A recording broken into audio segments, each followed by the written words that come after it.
umroh dan haji, nilai yang pertama adalah belajar meninggalkan. Orang yang belum pernah umroh, belum pernah meninggalkan, dan belum pernah merasa ditinggalkan.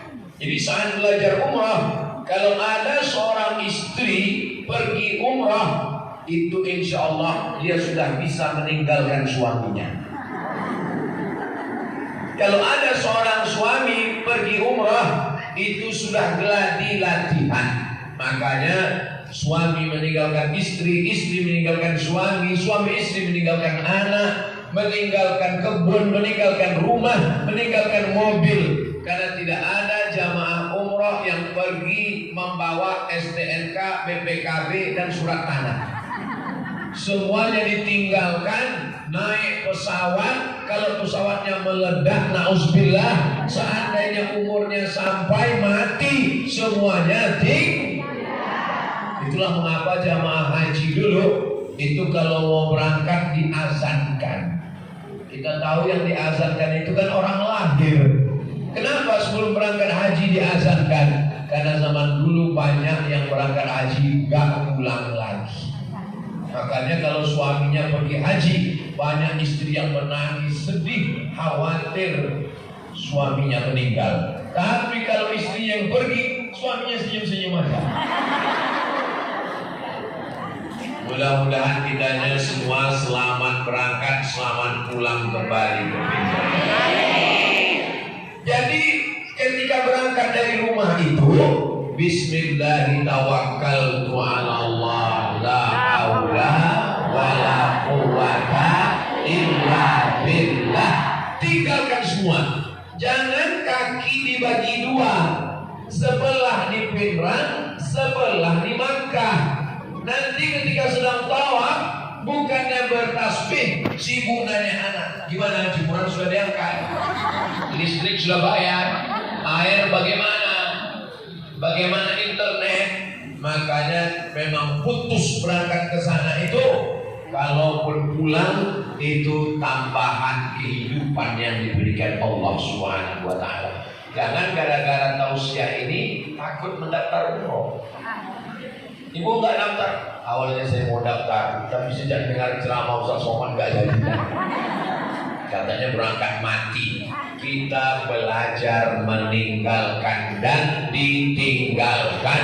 Karena mau tidak mau, suka tidak suka, kita akan berpisah. Betul? Betul. Ibu yang katanya sejiwa, sehati, sehidup, semati dengan bapak, sampai akhirnya bapak mati, ibu mau ikut? Ya.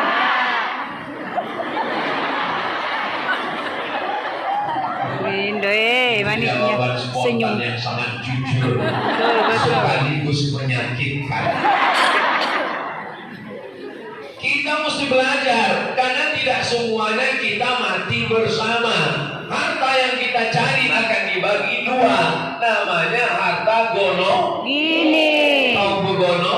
Begini. Gono begini. Jadi dengan berangkat haji dan umrah, kita belajar meninggalkan dan ditinggalkan. Selama 40 hari kalau haji, selama 12 hari kalau umrah, maka setelah pulang, ibu yang ditinggalkan, bapak yang berangkat menjadi lebih sayang. Apa kata si ibu? Selama ini kalau marah si ibu, laki model kamu ini mau mati aja. Ternyata setelah ditinggal umrah makin cinta, makin sayang. Waktu berangkat dia sholat di rumah, ya Allah cepat kembalikan suamiku dalam keadaan sehat ya Allah. Doanya itulah yang membuat bapak-bapak semua sehat walafiat. Bapak pun juga mendoakan ibu. Jadi dengan berangkat haji dan umrah ini kita sedang geladi, kita sedang latihan. Mudah-mudahan kita semua lulus dengan ujian perpisahan itu insya Allah. Amin. Beda sama orang zaman dulu, berangkatnya 1 bulan, pulangnya 1 bulan, di sana 1 bulan, naik kapal laut. 1977 jamaah Indonesia naik pesawat terbang singkat menjadi 9 jam. Dulu tidak begitu, bawa beras, bawa minyak goreng, bawa ayam. Berangkatnya lajang, pulangnya nikah. nikah di kapal laut. Berangkatnya beristri, pulang bawa istri 2. Dulu. Saya nengok udah mulai merah mukanya. Rupanya jilbabnya merah. Masya Allah, tabarakallah. Ini memang betul-betul pengajian 17 Agustus NKRI harga mati. Merdeka. Masya Allah. Dan yang videonya tadi. Ini nilai yang pertama. Nilai yang kedua, ketika berangkat itu tidak ada tawar-menawar tentang sholat. Kamu nggak sholat? Aduh, susah ngambil wudhu, nggak ada air, tayamum. Kamu kok nggak sholat? Susah ini, musafir jauh, bagaimana buka kaos kaki? Kaos kakinya yang tebal seperti khuf diusap, namanya masul khuffain. Tidak ada alasan untuk tidak sholat. Kamu kenapa nggak sholat? Saya nggak bisa berdiri di pesawat, duduk. Kamu kenapa nggak sholat? Nggak bisa sujud, kening nggak bisa nempel ke lantai. Nggak perlu menempel ke lantai. Jadi bagi orang yang meringan-ringankan sholat, maka saat haji dan umrah disitulah kelihatan. Zuhur 2 rakaat, asar 2 rakaat, asar ditarik ke zuhur, jamak qasar, jamak takdim. Usolli fardhu zuhri raka'ataini qasran majmu'an ilaihil asri jam'an taqdiman ma'muman lillahi ta'ala. Usollinya 2 meter, dibaca pangkal hilang ujung, dibaca ujung hilang pangkal, dibaca tengah hilang ujung pangkal. Maka saya mengajarkan jamak qasar singkat saja. Saya sholat zuhur 2 rakaat, jamak qasar dengan asar, jamak takdim jadi makmum lillahi ta'ala. Allahu Akbar. Baca iftitah, baca fatihah, baca ayat. Ayatnya Pak Ustaz, ayat yang lama-lama itu juga. Qul huwallahu ahad, Allahu somad. Lam yalid wa lam yulad walam yakul lahu kufuwan ahad. Innaha la ta'dilu sulusal Quran.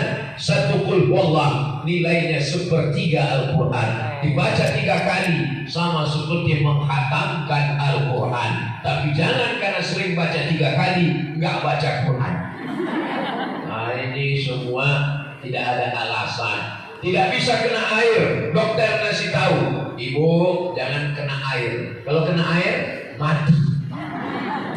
Tetap kita tayamum, buka cincin, buka gelang, buka rantai, buka semuanya. Kenakan ke debu, pukul, usapkan ke wajah. Kenakan lagi ke debu, pukul, hembus tiup ke tangan sampai ke siku, kena semuanya. Tangan kiri sampai ke siku, kena semuanya. Tetap tidak meninggalkan sholat, bukan somat. Ini pada saat haji dan umrah. Dari Pinrang ke Makassar jamak qasar, dari Makassar ke Jakarta jamak qasar. Kalau kebetulan langsung ke Madinah jamak qasar. Selama berapa hari? 4 hari 4 malam bisa jamak qasar. Ustaz Somad sudah berapa hari jamak qasar?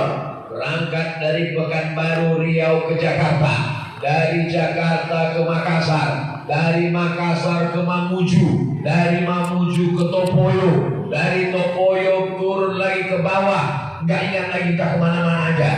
Sampai hari ini ke Pinrang, besok balik ke Makassar. Hari Jumat, Sabtu, Ahad, Senin, 4 hari jamak qasar. Saya kalau ke Makassar ini cuma 3 malam. Malam Sabtu, malam Ahad, malam Senin, 3 malam, nggak lebih, nggak boleh lebih 3 malam. Kalau lebih 3 malam dianggap sudah buka cabang di Sulawesi. Nah, selama 4 hari 4 malam, setelah itu tetap mukim. Jarak kilometernya sejauh 89 kilometer. Kurang daripada itu, zuhurnya tetap 4, asarnya tetap 4. Inna salata, sesungguhnya salat, alal mu'minin, bagi orang beriman. Kita bab mauquta, sudah ditetapkan, tidak boleh digeser, tidak boleh diganggu gugat. Di saat haji dan umrah lah kelihatan, walaupun lelah, letih, lesu, letoy, loyo, lunglai, kena penyakit 6L, lemah, letih, lesu, letoy, loyo, lunglai, tetap melaksanakan sholat. Allahu Akbar. Gak bisa berdiri, duduk, gak bisa berduduk, berbaring, gak bisa berbaring, pakai isyarat mata, gak juga bisa, kita sholatkan. Ini hikmah yang kedua. Hikmah yang ketiga adalah cinta kepada Rasulullah sallallahu alaihi wasallam. At-tahiyatul mubarakatuh salawatut thayyibatu lillah. Assalamu alayka. Dari Pinrang mengucapkan assalamu alayka ke Madinah jauh, tapi nanti langsung di depan makam Nabi. Assalamu alayka ya Rasulullah. Gak bisa nyanyi begitu, diusir sama polisi. Haji. Assalamualaikum ya Rasulullah. Assalamualaikum ya Habibullah. Assalamualaikum ya Nabi Allah. Assalamualaikum ya khaira khalqillah. Assalamualaikum ya safwatullah. Assalamualaikum ayuhan Nabi wa rahmatullah wa barakatuh.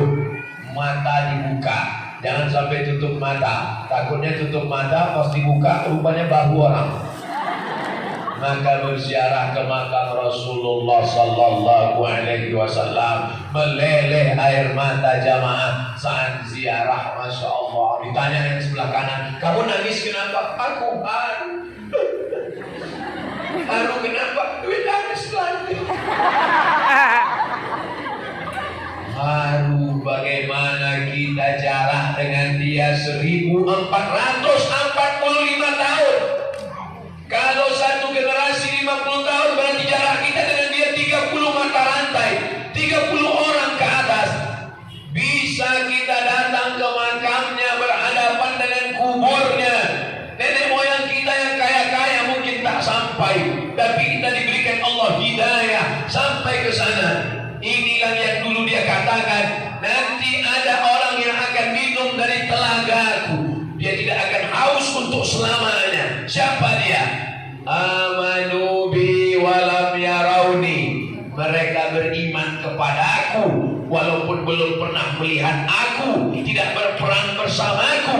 Abu Bakar Siddiq hijrah bersamanya, Ubay bin Ka'ab baca Quran bersamanya, Usamah bin Zaid diangkatnya jadi panglima perang bersamanya, Aisyah di kamar tidur istri bersamanya. Tapi kita sukunya lain, bangsanya lain, bahasanya lain, negerinya lain, zamannya lain, waktunya lain. Bisa kita jumpa dengan dia dan kita menjadi umatnya. Itulah yang membuat orang haru. Saya sampai hari ini walaupun bolak-balik ke Makkah, kalau sudah sampai di depan makam Rasulullah, rasa mau meledak kerinduan di dalam hati, meleleh air mata. Maka mudah-mudahan kita semua diakui sebagai umat Nabi Muhammad SAW. Umar bin Khattab punya anak namanya Abdullah bin Umar. Abdullah bin Umar kalau dia habis musafir berdagang, musafir berniaga, musafir perjalanan, dia tidak pulang ke rumah. Kalau dia pulang ke Madinah, dia ke depan makam Nabi dulu. Sampai di makam Nabi, Assalamualaikum ya Rasulullah, Assalamualaikum ya Nabi Allah, Assalamualaikum ya khaira khalqillah, Assalamualaikum ayuhan Nabiyyu wa rahmatullahi wa barakatuh. Bahwa di depan itu berdoa bertawassul kepada Allah. Aku memohon kepadamu ya Allah, aku bertawassul melalui Rasulullah, mintanya kepada Allah, tapi bertawassul melalui cinta kepada Rasul. Jadi jangan katakan orang Pinrang syirik karena minta sama Rasulullah. Kamu salah paham, bodoh. Kalau ada orang yang nuduh macam-macam, jangan minta sama Rasulullah. perintahnya sama Allah, tapi kita bertawasul melalui Rasul. Saya nggak paham Pak Ustadz, gimana arti tawasul? Gini, Assalamualaikum. Waalaikumsalam. Ustadz bisa ke Pinrang, mohon maaf jadwal penuh. Lalu kemudian ada jamaah yang bertawasul. Assalamualaikum. Waalaikumsalam. Betul ini Ustaz Abu Somad? Tidak salah lagi. Bisa ke Pinrang penuh. Kami ini jamaahnya Ustadz Hasbi dari PT Madian. Oh bisa. Lebih kurang begitulah arti tawassul itu. Mintanya tetap ke Allah, tapi menyebut orang yang dicintai Allah. Mintanya tetap ke Abdul Somad, tapi menyebut orang yang dicintai Abdul Somad. Kakak kelasnya sama-sama di Mesir dulu, disebut namanya. Oh ya, oke, bisa. Orang yang paling dicintai Allah adalah Habibullah. Habibullah itu adalah Nabi Muhammad sallallahu alaihi wasallam. Makanya sebelum berdoa tetap menyebut nama Nabi Muhammad. Alhamdulillahirabbil alamin wassalatu wassalamu ala sayyidina Muhammadin. Enggak disebut namanya. Majelis kita ini menjadi majelis antara jifah, busuk, berulat, berbau, bernanah, berdarah, berbangkai. Maka disebut namanya Allahumma salli ala sayyidina Muhammad wa ala